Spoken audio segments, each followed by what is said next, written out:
back to the channel. It's Racel1919. Like, comment, subscribe. Thanks for watching. Today, what we're doing is a brief video on the press conference. So, positive today. I'm not going to go into a normal yapping session. I'm just going to be positive as best I can be. We're taking on Brighton at the weekend. We know that. They're a point ahead of us in the table. They have 3 wins, 3 draws, 3 defeats. Sitting with a -1 goal difference. We're currently sitting with a -5, 1 point behind them on 11 points. And if you look at the overall season, our -5 actually stems from the Arsenal game. So over the course of 8 games, we're sitting with a neutral goal difference of 0. So taking the Arsenal game as an exception. Positive. I'm going to look at it like that. I'm going to choose to look at it like that for today anyway, and for the weekend. Brighton is a difficult task. It's not going to be easy in any stretch of the imagination, especially at Brighton. Currently, Brighton are sitting, their top goal scorer is Danny Welbeck. I think he's got 5 goals so far this season, so he's a good forward. He's strong, he's powerful, he's a wily old fox, he's 34 years of age, so he's got plenty of experience, played at big clubs, Arsenal, United, Sunderland as well, didn't they? Or am I dreaming that? Way back when, but they definitely have a lot of guile up in the top end of the pitch. Then you've got the likes of Gio Rutter and Mitoma, people that got there that can bridge the gap between their central midfield and their centre forward. And we all know what Rutter can do. He can glide past people for fun. So they've definitely got a goal threat. I said there the other day actually on a video that Brighton, they're a very technical team, which they are, of course they are. They're a very good team in the ball. They're very good to watch. They break things down. They can slow things down and they can speed things up in the blink of an eye. They can thread a ball through the eye of a needle. When they're on form, they can trouble any team in the league. They've done that over the last couple of years, but the way their recruitment has been, it's been amazing. The thing is, for their 2 centre backs, they've Lewis Dunk, who's like 18 foot tall. Who else is that? Coppola, again, big lad. You know, they're both 6'4", 6'5", big physical presences in defence. Look, we've DCL. DCL's going to have his hands full, but they're going to have their hands full with DCL, so that's going to be a matchup. Now, before I get into the presser, I want to talk about the battle in the midfield. The battle in the midfield, I said the other day, can be won. The game's going to be won and lost there. I have a wee bit of a concern in relation to if we play Ampadu, Stack, and Longstaff. We have to match their running. Brighton run. They run. Some of their midfielders are small.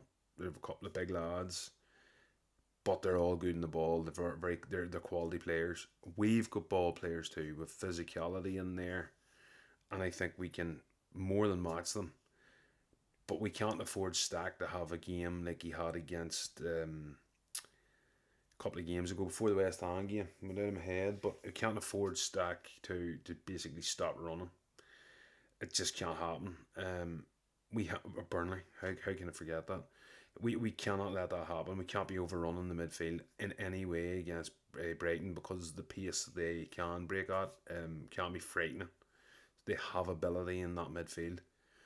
Saying that, we have Tanaka, and I think Tanaka could be the key here. Whether you start him or not, I don't know.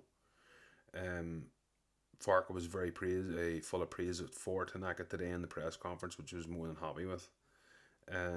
He deserves it. He was very good. He was out on his feet the last few minutes of the game.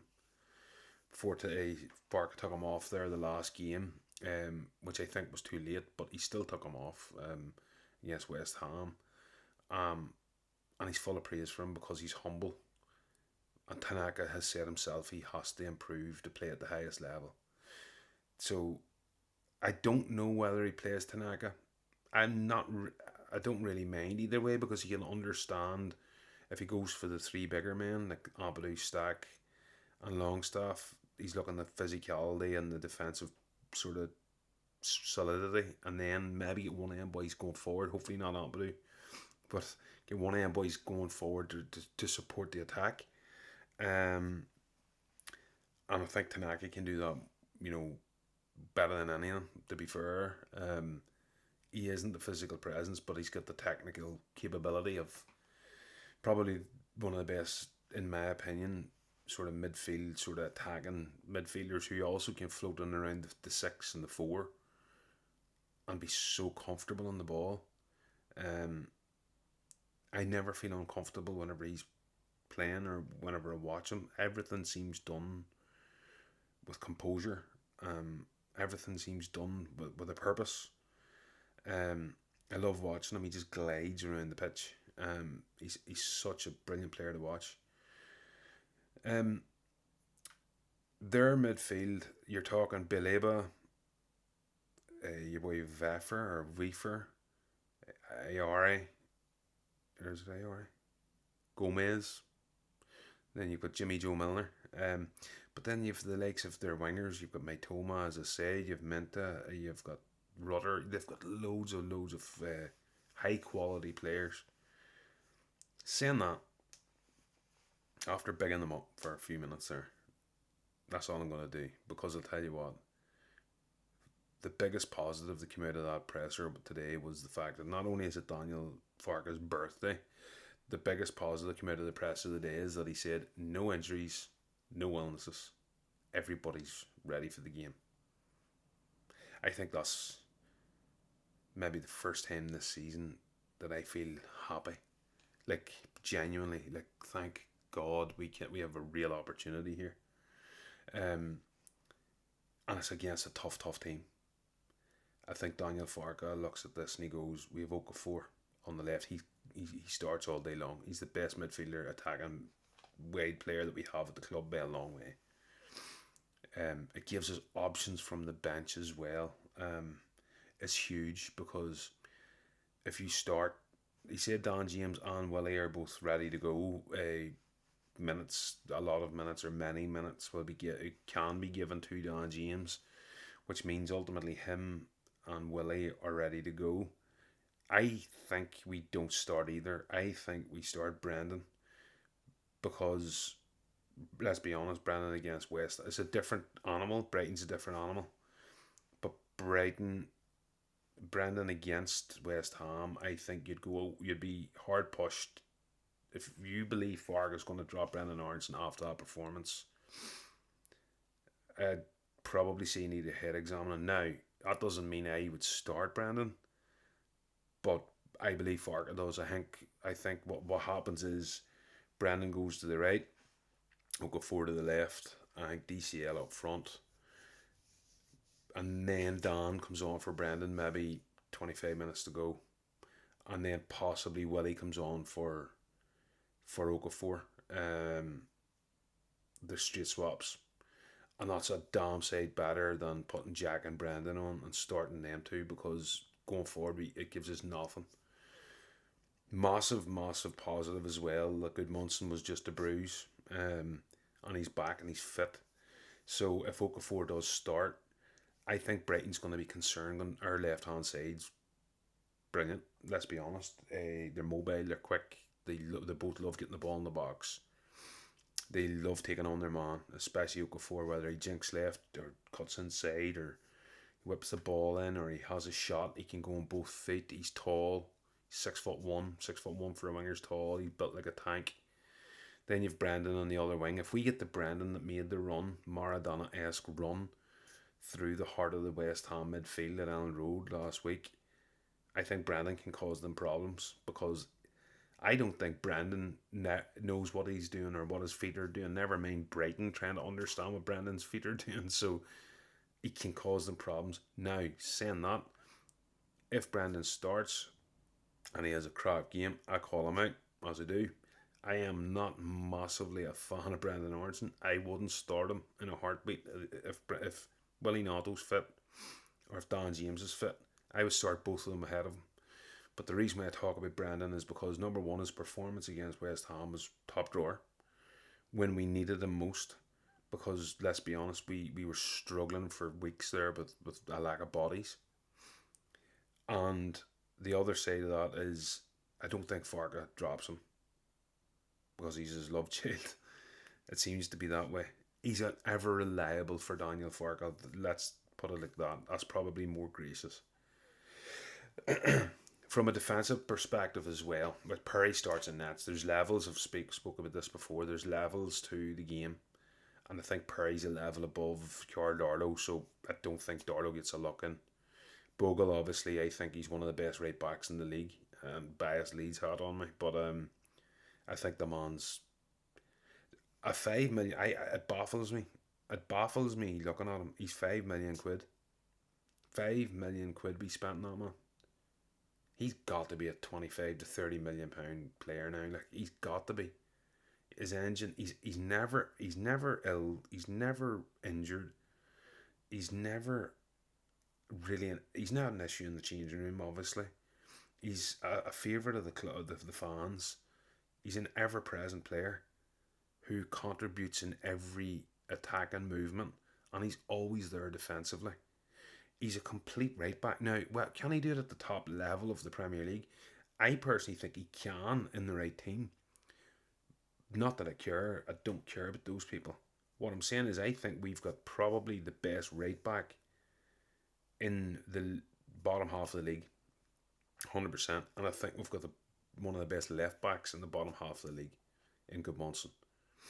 It's the centre pairing that we have to get right. And we all know the talk about Bornau and potentially, it was a mistake coming to Leeds. No, listen, he's fourth choice.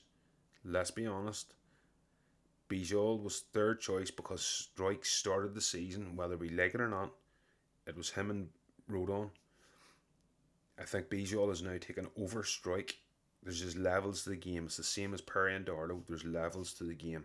I think Bornau's nowhere near it. I think he goes out till on loan possibly at in the window. But I think that's a different matter. I think he leaves at the window. But I do think we have Bijol and Rodon starts this game. And I think that's probably going to be the pairing from here on in, unless there's an injury. Pascal is a decent player. But if you're going to knock Bijol out of the team, we need better than Bijol and we need better than Pascal. So, yeah, Rodon's just a giant. And I think Bijol and Rodon together over a period of maybe the guts of 10 games could be legendary at this club. That being said, I still think there's plenty of opportunity to play three at the back. Not that we will, but with those three, maybe damn hard to beat. And then that frees up Gudmundsson and Rodon or Bogle completely. But we'll not go into that debate. We're not going to play that. We're going to play 4-3-3. We've got the players back to play 4-3-3. Thank the Lord. We've got the players back to play it. Okafor, James, and Willie just give me happy thoughts because we've been so under the cosh and panicking and worried prior to any games. And they give us depth just from the bench. You've got now cover from the bench. Harrison's not an automatic starter, or even he's not coming from the bench immediately. We've got two men in front of him. It's the same as Brendan. If he starts, you've got two men that are better than him that can come off the bench and affect the game. From an attacking sense, that's amazing. I still think we've got issues we need to iron out come January. The 49ers must back Farke if he's here in January. They must back him. My personal belief at this point, I think Daniel Farke knows he's not been backed and they messed up. He's been backed to a degree, of course he's been backed, but I think they know they have messed up in the last couple of weeks. They have not been able to give him the tools that he needs in an attacking sense. I think they're going to try to make up for that. Now it's Daniel Farke's job to get us to the window. If Bornau and Melier go, this is my concern, and this is looking forward to the window. That leaves us with 19 outfield players and 3 goalkeepers in our squad, which leaves us with 22 senior man squad, less than 2 players per position. We have to be ready to go on the day one of the window. If Bornau is going to go out, get that deal done now. If Melier is going out, get that deal done now. If there are players at Anderlecht, i.e., there's a couple of players that we're linked to, I'm not going to it now, but central attacking midfield player, can play from the left, can play from the right. Belgian under 21, is it? I forget his name, but at the end of the day, he can. If we're looking to get that deal done, get it done now. Get it done now. I forget his name. He's played 15 times in under 20 or for Anderlecht this season. But just go and get it done. Have it agreed that on the first day you can get it over the line. Have it agreed that Bornau needs to go and play for a club to have a chance to go to the World Cup. And the problem that we are going to have is the longer we leave it, we have to play certain players. We are going to have to pay.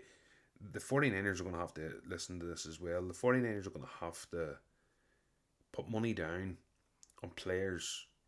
And Farke has a role in this.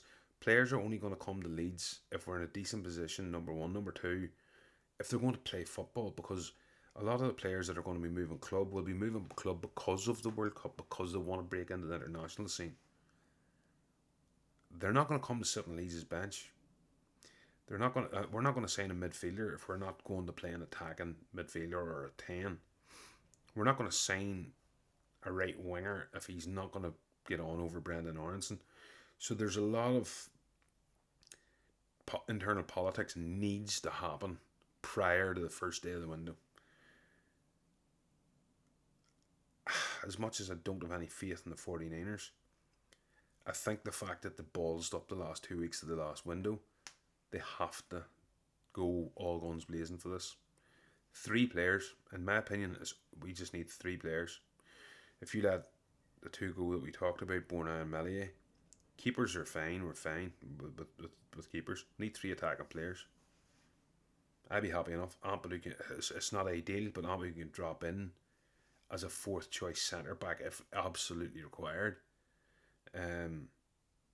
But again, we're moving in the transfer window there, and I don't particularly want to spend much time on it. What I will say is, I came out of the presser today quite optimistic with Daniel Farke as well, which is usually a surprise for me because ultimately I'm one of those people that I like to. I want to support the man because at the end of the day, if he does well, we do well. I do not want to be relegated. We have done years of crap football. I just don't want to do it again. And as much as I want to support Farke, I am not a Daniel Farke fan. I'm a Leeds United fan. And it's the same as us all. Like at the end of the day, we can back the manager all we want, but if he's not doing the job, we have a right to call him out. But if you're calling him out, have the balls to actually say why you're calling him out. When I know Daniel Farke is doing a good job, I will give him his flowers like he did against West Ham. But I also criticise him like I did against West Ham. This game is a massive test for us. It's a massive test for Farke. It's a massive test for our squad. It'll show exactly where we are. I think we've got very good players, very, very good players. Not enough to carry us over the line. But this will show us whether they're good enough to get us to the line. I think it's about keeping players fit from now to January and then the 49ers backing the manager. I think in the next 2 games, we can't look ahead after the international break. I think the next 2 games, which is Brighton and Forest, both away, I think we can take we can take points at both. I think Sean Dyche is already under pressure. And I think Brighton could beat us 3-0. And we could beat Brighton 2-0, 2-1, 1-0. It's one of those. I think we've got an opportunity. Listen, I've been banging on for 19 minutes. Thank you for tuning in. Please like, comment and subscribe to Rachel. and I'll see you on the other side. I will probably do a video, unless something comes out tomorrow or some news breaks, etc. I'll not do a video tomorrow, but I'll definitely do one, a match reaction, and hopefully it's a positive match reaction. I don't want to be doing a negative. Hopefully we're sitting at 14 points, and hopefully results go our way. Burnley, they're away to, I think they're at home to Arsenal. Arsenal flying. Hopefully Arsenal can chin Burnley. Anyway, thanks for tuning in.